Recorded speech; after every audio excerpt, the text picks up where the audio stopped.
what is a biblical fast? How do I do a biblical fast?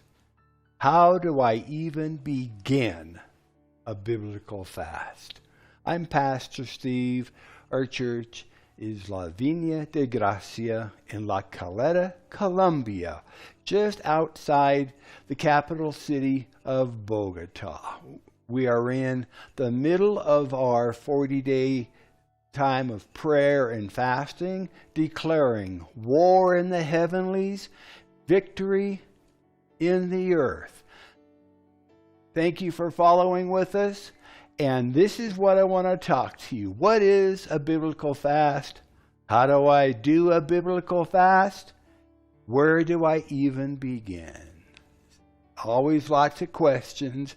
So I want to share with everyone some practical tips and comments on fasting, and in particular, some things that I do personally. I generally have several calendar dates and events that I like to refer to when starting my fasts. I like to start on the first day of a month, and then this makes it very easy for me to know exactly what day of my fast I'm on. In other words, if the date is the 5th of the month, then I know that I'm on my 5th day of fasting. If the date is on the 12th, then I know that I'm on the 12th day of my fast, and so on. I also like to pick a special day or event to begin my fast, especially the longer fasts. Now, I like to start on January 1st. Because it's the beginning of a new year, and fasting is a great way to kick off and set the tone spiritually for the incoming year. I also like to use my birthday to start my fasting. It is obviously an important date for me, and although it does make it a little more complicated to track the actual days that I have been fasting, you can use any date or special event that makes sense to you. It is more important that you actually begin fasting than it is what day you begin with. Another thing, and this may sound gross or out of place, but even though you are fasting and not eating solid foods, be sure that you remember to brush your teeth regularly, maybe more often than you normally would.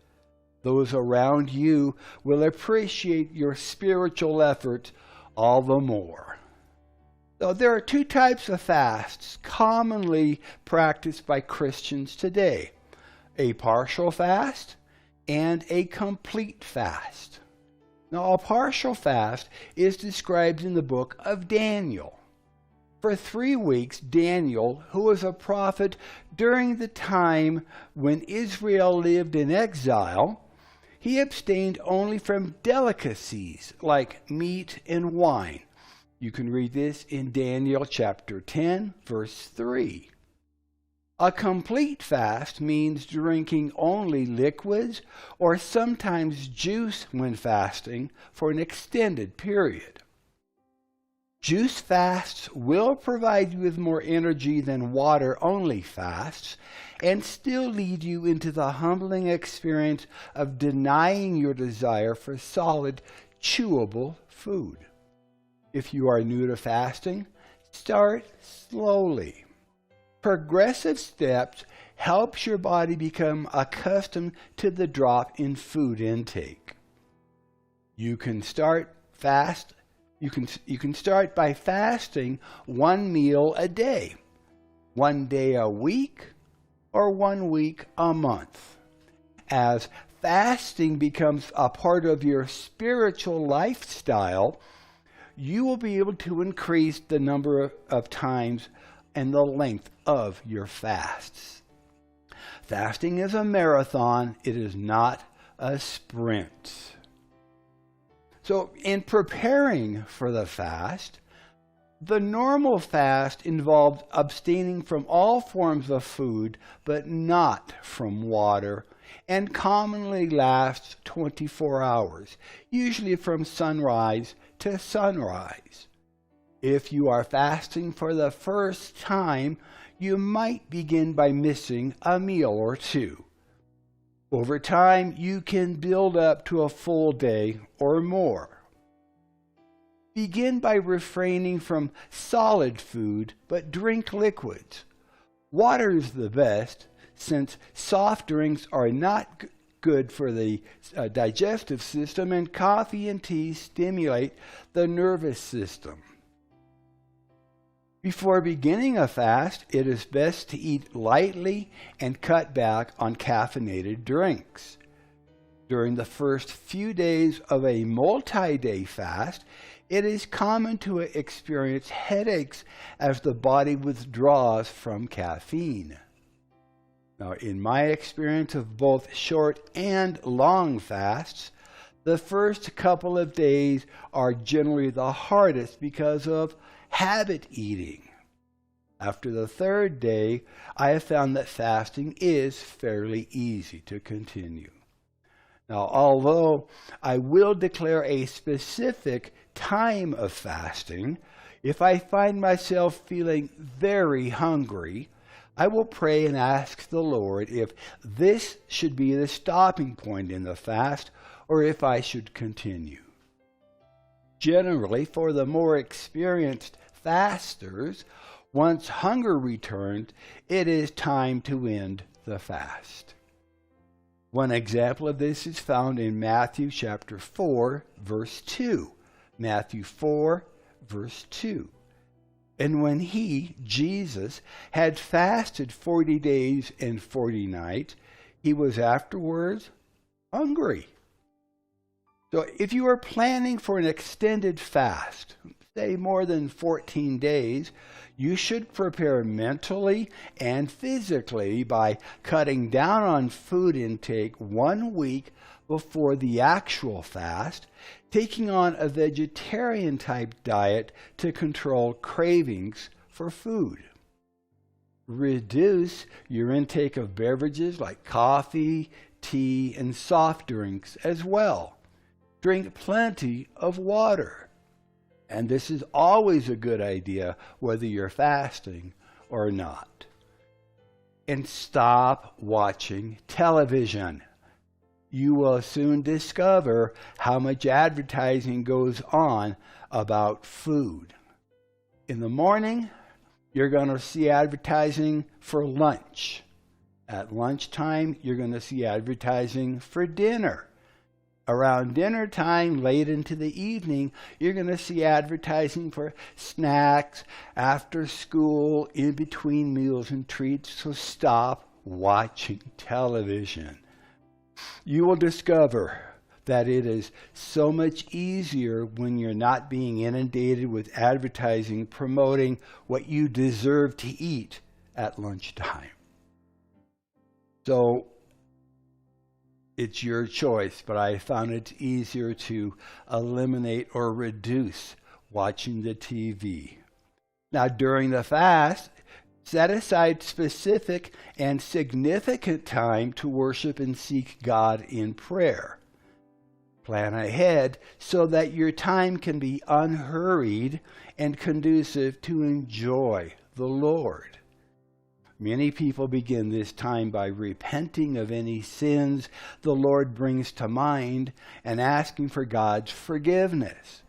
This is essential to ensure that sin is not hindering your communications with the Lord. Then plan time to make your requests known to God and to seek His will. Take breaks to study scripture passages that you have chosen. And do not rush your time with God. Take time to listen. Ask, then listen. Keep a notebook and pen nearby to record the ideas, the insights, the directions, and instructions that He impresses upon your mind. When you turn down the noise of Western civilization by fasting, you can more easily hear the voice of our God. Continue to drink plenty of water. Apple or watermelon juice is a great morale booster. And sleep early. The first days of the fast are usually the most challenging. Persevere through this period. Press in and move on. Consult your doctor if you are unsure of any headaches or bodily reactions. When it comes time to breaking the fast, to ending it, breaking the fast may require as much discipline as beginning it. During the fast, your stomach contracts and your body's digestive and elimination systems are at rest. The longer you fast, the more the digestive organs need to reactivate before functioning at full speed.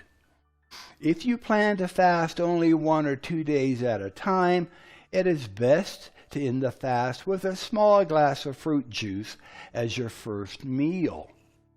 Gradually introduce small amounts of easily digestible foods such as yogurt, soup, fresh fruit, and cooked vegetables. If your fast continues longer than just a few days, you should continue with juices for a day or more before gradually introducing more substantial foods like yogurt, soup, and fruit. And if you can, homemade soup is better than the store-bought canned soup. There's a lot of sodium in what you buy in the stores. That's just a personal preference of mine.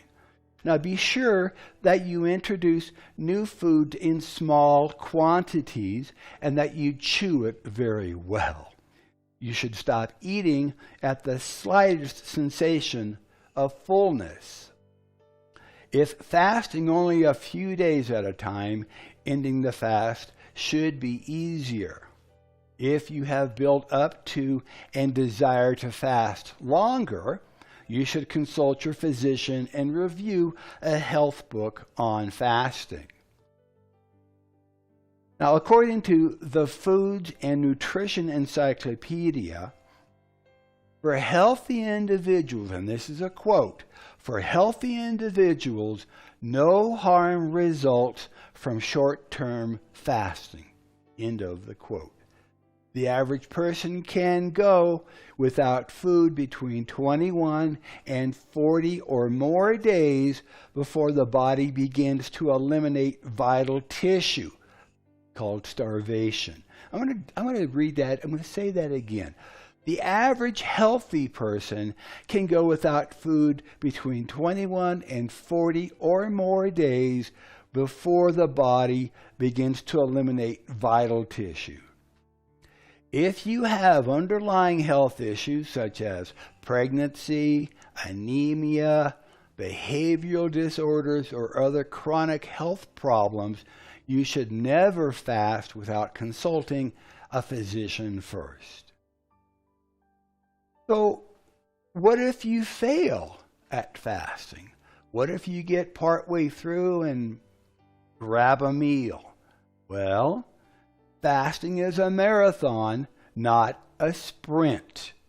It takes time to build up your spiritual fasting muscles. If you fail to make it through your first fast, don't be discouraged.